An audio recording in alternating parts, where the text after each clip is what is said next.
아버지가 돌아가시고 나서야 나는 그분을 처음으로 만났다. 살아계실 때 우리는 한 번도 제대로 마주 본 적이 없었다. 밥상 앞에서도, 명절에도, 내가 군대 갈 때도, 결혼할 때도. 아버지는 늘 그 자리에 계셨지만 어딘가 먼 곳에 있는 사람 같았다. 말이 없는 사람이었다. 아니, 더 정확히는 말을 잃어버린 사람이었다. 그게 전쟁 때문이라는 걸 나는 아버지가 돌아가신 후 서랍 하나를 열고서야 알았다. 그 서랍 안에 아버지의 평생이 들어 있었다. 그리고 아버지가 평생 단 한 번도 꺼내지 못한 이름이 들어 있었다. 내 기억 속 아버지는 항상 같은 자리에 있었다. 저녁이면 안방 문 앞에 앉아 TV를 봤다. 뉴스가 끝나면 방으로 들어갔다. 아침이면 새벽같이 일어나 마당에서 담배를 피웠다. 내가 일어났을 때 아버지는 이미 나가고 없거나 마당 평상에 혼자 앉아 계셨다. 학교 가냐? 밥 먹어라. 일찍 들어와. 그게 전부였다. 칭찬도, 구중도, 긴 대화도 없었다.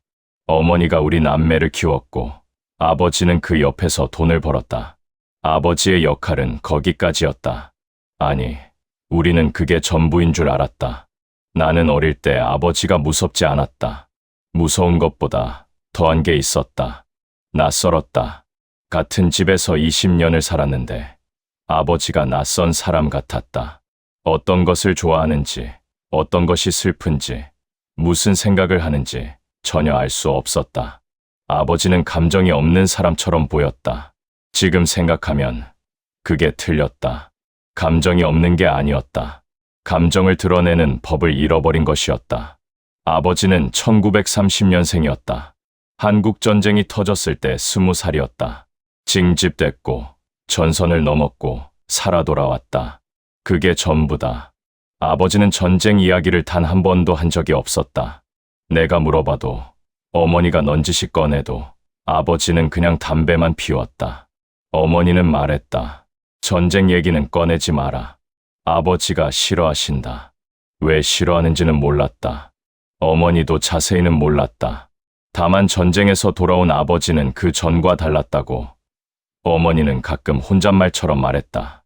예전엔 웃는 사람이었는데. 예전, 전쟁 전, 그게 내가 알 수 없는 아버지의 시간이었다. 아버지가 돌아가신 건 내가 57살 되던 해 겨울이었다. 폐암이었다. 평생 담배를 피웠으니 예견된 일이었지만 막상 닥치니 준비가 안 됐다. 병원에서 마지막 석 달을 보내셨는데 그 석 달 동안도 아버지는 말이 없었다. 임종 직전 아버지가 내 손을 잡으셨다. 꽉 잡으셨다. 아무 말 없이 나는 그 손을 잡고 있었다. 그 손이 차가워질 때까지. 그게 아버지와 나 사이에 있었던 가장 긴 대화였다. 장례를 치르고 어머니가 아버지 방을 정리하라고 했다. 어머니는 오래된 집 정리를 못하셨다. 거기에 있는 모든 것이 아버지였으니까. 나는 혼자 방에 들어갔다. 낡은 옷들, 오래된 지갑, 쓰다 만 수첩들. 아버지의 삶이 아무것도 아닌 것들로 쌓여 있었다. 그리고 서랍 맨 아래, 다른 것들 밑에 깔려있던 나무 상자. 나는 그것을 꺼냈다. 자물쇠가 없었다. 잠겨 있지 않았다. 그런데 아무도 열어보지 않은 게 분명했다. 아버지만 아는 물건처럼 거기 있었다. 나는 상자를 열었다. 상자 안에는 3가지가 있었다. 편지 한 묶음, 사진 한 장, 그리고 작은 놀이개. 편지는 묶음 고무줄로 묶여 있었다. 오래돼서 고무줄이 사가 있었다. 손대자 끊어졌다. 사진은 흑백이었다. 인화지가 누렇게 바랬다. 귀퉁이가 접혀 있었는데 그 부분만 다른 부분보다 더 낡아 있었다. 누군가 그 귀퉁이를 오래, 아주 오래 만진 것 같았다. 놀이개는 붉은 실로 된 것이었다. 작은 옥 조각이 달려 있었다. 그게 뭔지 나는 한참 생각했다가 나중에 알았다. 한복에 다는 장식이었다. 여자 한복에. 나는 사진을 먼저 봤다. 20살쯤 되어 보이는 여자였다. 한복을 입고 있었다. 웃고 있지 않았다. 하지만 눈이 웃고 있었다. 카메라를 보는 눈이 어딘가 장난기가 있었다. 사진관에서 찍은 것 같았는데 자세가 반듯하지 않았다. 약간 한쪽으로 기울어져 있었다. 마치 카메라 뒤에 누군가를 보며 웃음을 참는 것처럼. 나는 그 사진을 뒤집었다. 뒷면에 글씨가 있었다. 1949년 봄, 윤우에게. 윤우, 아버지 이름이었다. 이 사진이 아버지에게 준 것이었다. 편지들을 펼쳤다. 한자가 섞인 손글씨였다. 오래된 맞춤법이었다. 종이가 너무 낡아서 일부는 찢어졌고 일부는 잉크가 번져 읽을 수 없었다. 그래도 읽었다. 날짜가 적혀 있지 않은 것도 있었고 1949년이라고 적힌 것도 있었다. 마지막 편지만 1950년 봄이라고 적혀 있었다. 전쟁이 나기 석 달 전이었다. 편지를 보낸 사람의 이름은 오순이었다. 나는 그 이름을 처음 들었다. 아버지의 삶에서 그 이름을 들은 적이 한 번도 없었다. 편지들을 시간순으로 모아봤다. 가장 오래된 것이 1948년 가을이었다. 아버지가 18이었을 때. 첫 편지는 짧았다.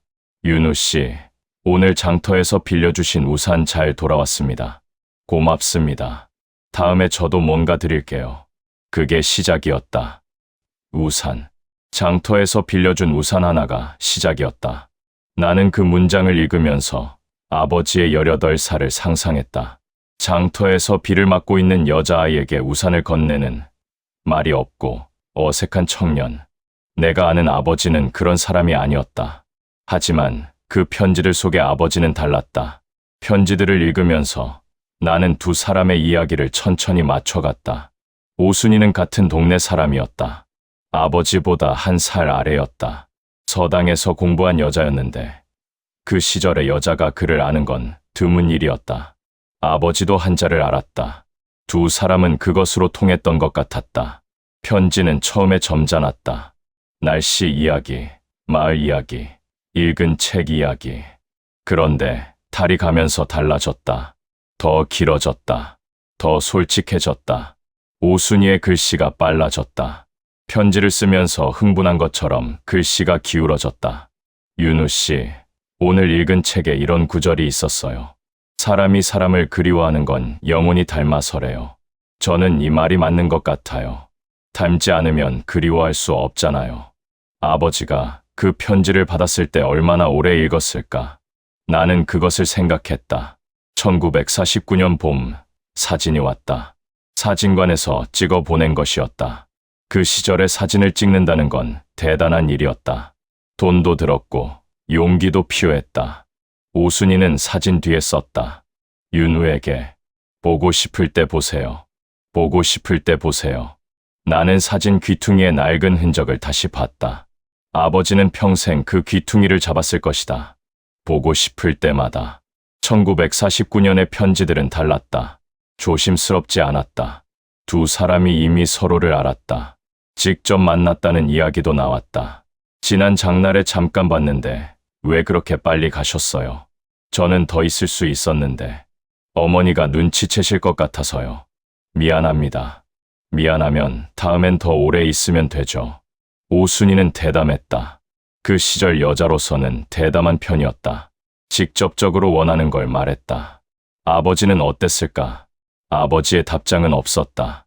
편지가 오순이 쪽에서만 있었다. 아버지가 쓴 편지는 없었다. 아마도 직접 만났거나 아버지는 편지를 안 썼거나 나는 후자일 것 같다고 생각했다. 아버지는 글보다 침묵을 택하는 사람이었으니까. 그런데 1949년 가을 편지에 이런 구절이 있었다. 지난번에 하신 말씀 아직도 귀에 남아요. 제가 없으면 아무것도 맛이 없다고 하셨잖아요. 그 말이 너무 좋아서 밤에 몇 번을 되새겼는지 몰라요. 아버지가 그 말을 했다. 말이 없는 그 사람이 제가 없으면 아무것도 맛이 없다고.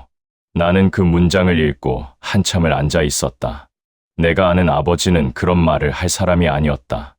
어머니에게도 우리에게도 그런 말을 한 적이 없었다.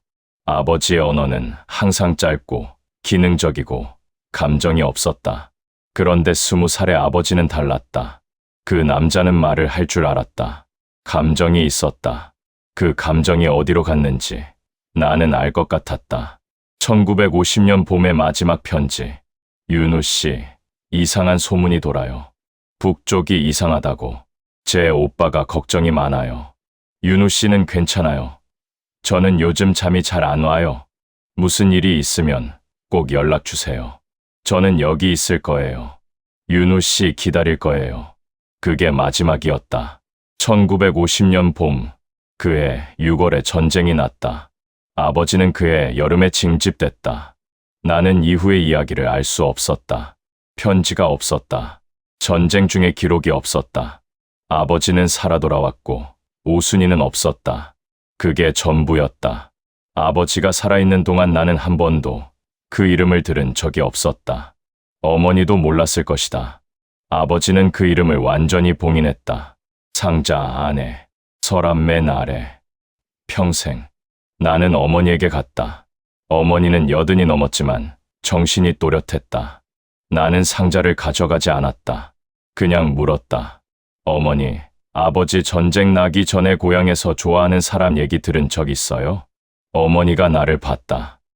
오래. 왜? 그냥 궁금해서요. 어머니가 창밖을 봤다. 오래 창밖을 보다가 말했다. 한 번은 들었다. 오래전에. 누구한테요? 아버지한테. 나는 놀랐다. 아버지가 어머니에게 그 이야기를 했다고.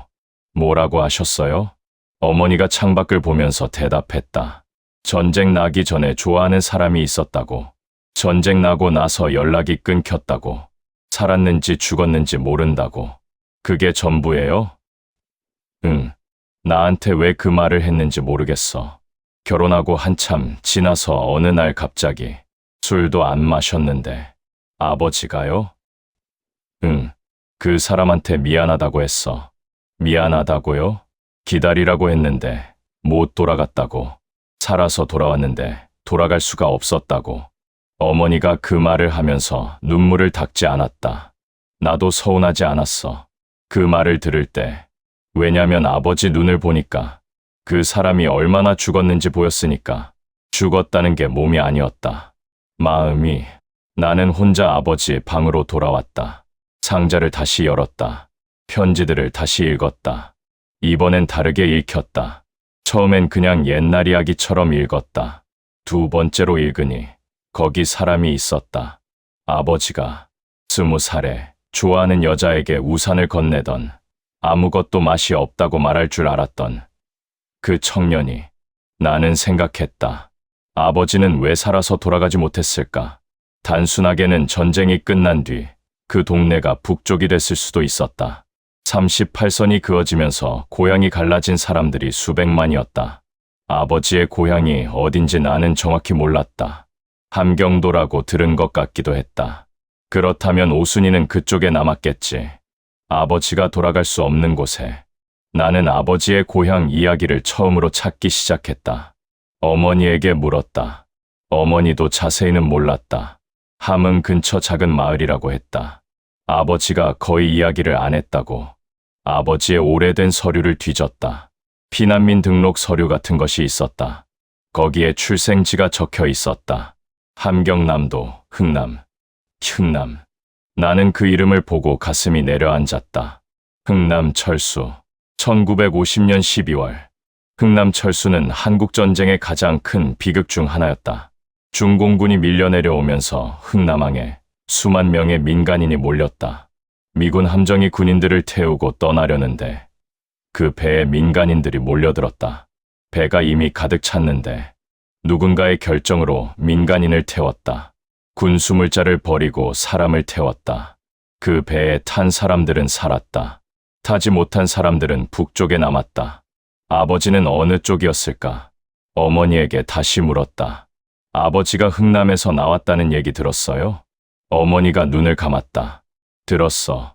배에 타고 나왔다고. 죽을 뻔했다고. 배에 같이 탄 사람이 있었어요? 가족들이 없었대.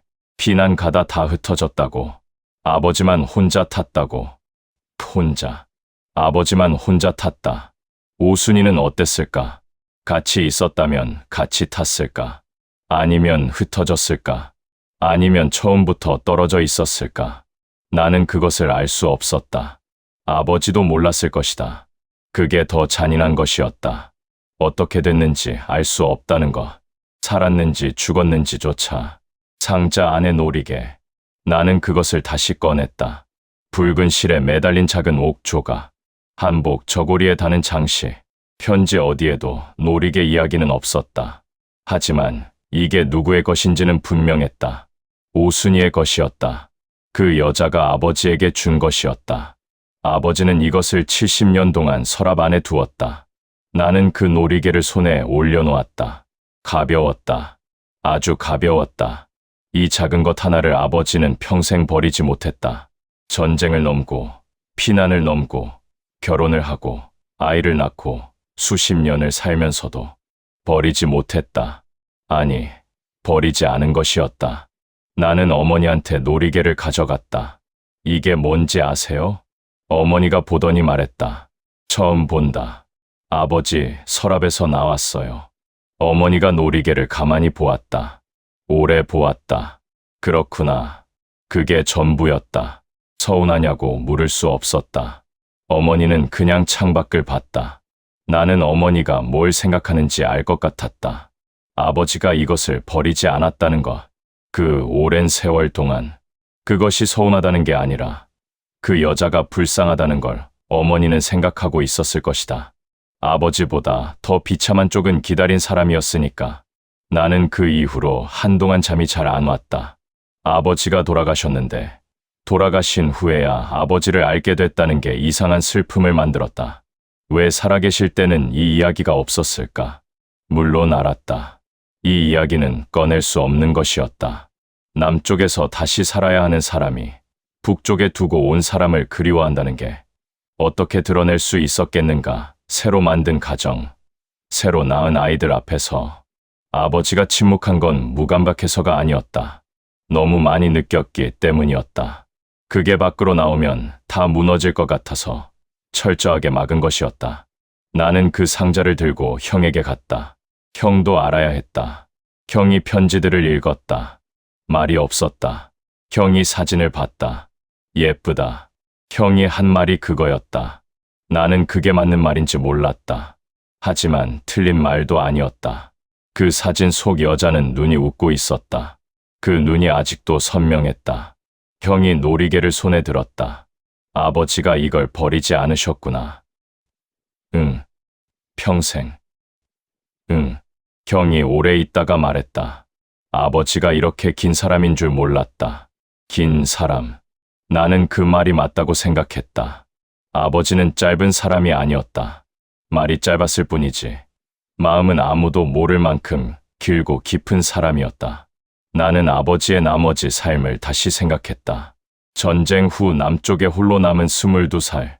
가족도 없고, 고향도 없고, 돌아갈 수도 없는 그 시절 피난민들은 그냥 살아야 했다. 살고 싶어서가 아니라 사라지는 것이었다. 장사를 하거나 일을 하거나 어떻게든 몸을 움직이면 하루가 갔다. 아버지는 부산에서 시작했다고 들었다. 부두에서 마기를 했고 나중에 작은 가게를 열었다. 어머니를 만난 건 그 무렵이었다. 어머니는 말했다. 처음 봤을 때부터 말이 없었어. 근데 성실했어. 그리고 눈이 좋았어.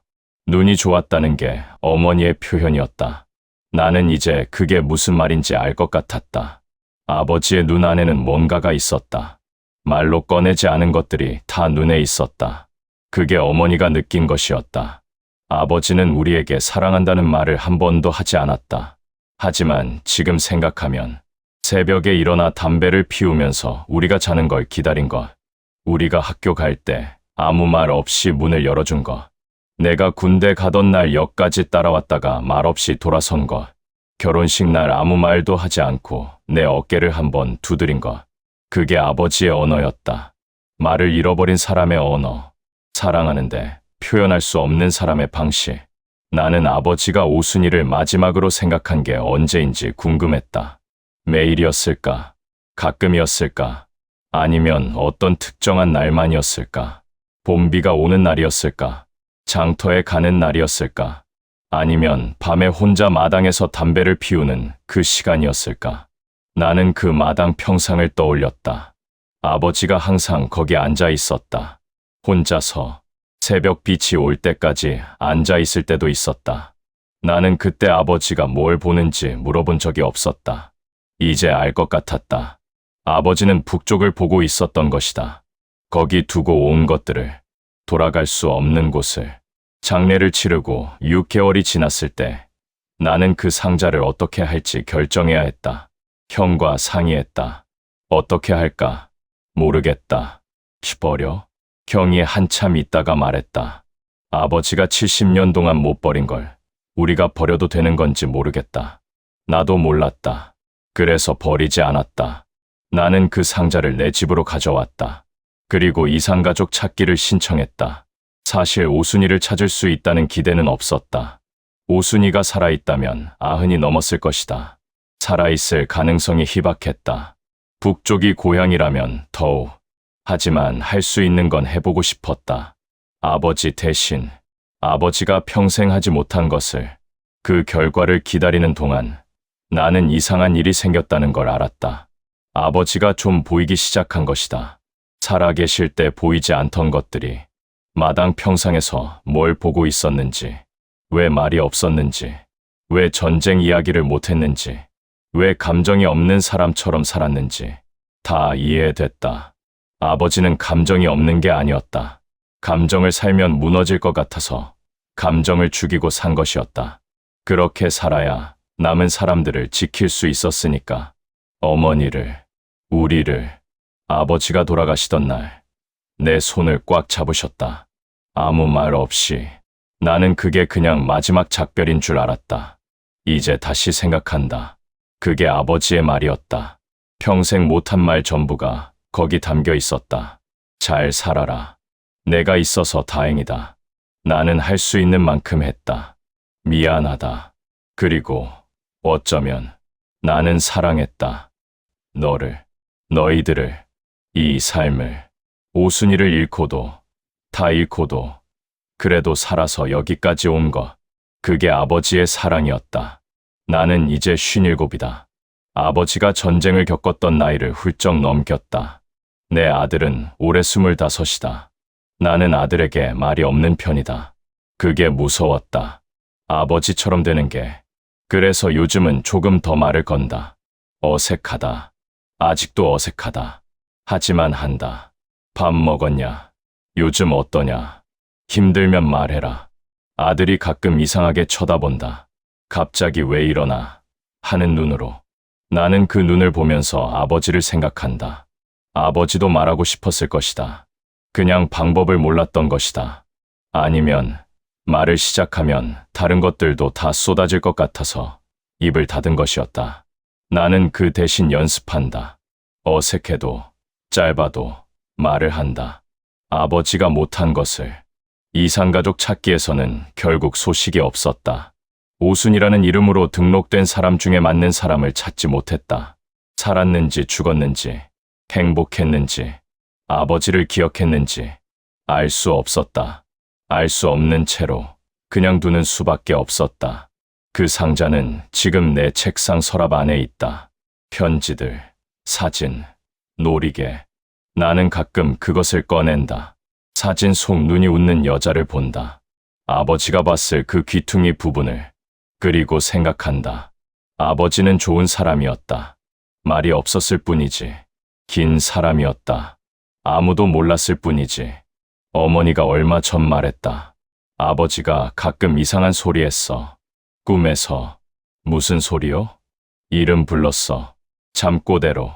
무슨 이름요? 어머니가 창밖을 보며 말했다. 순이. 나는 그 말을 듣고 한참을 앉아 있었다. 아버지는 꿈에서도 그 이름을 불렀다. 평생.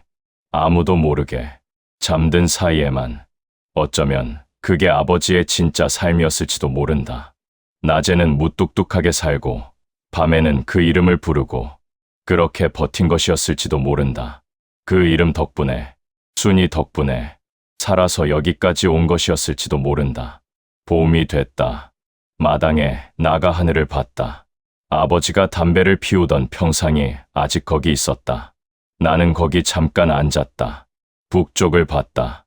아버지가 봤을 그 하늘을. 멀고 닿을 수 없는 그쪽을. 그냥 봤다. 그것만으로 충분했다. 아버지, 이제 알았습니다. 당신이 얼마나 긴 사람이었는지. 그리고 늦었지만 수고하셨습니다.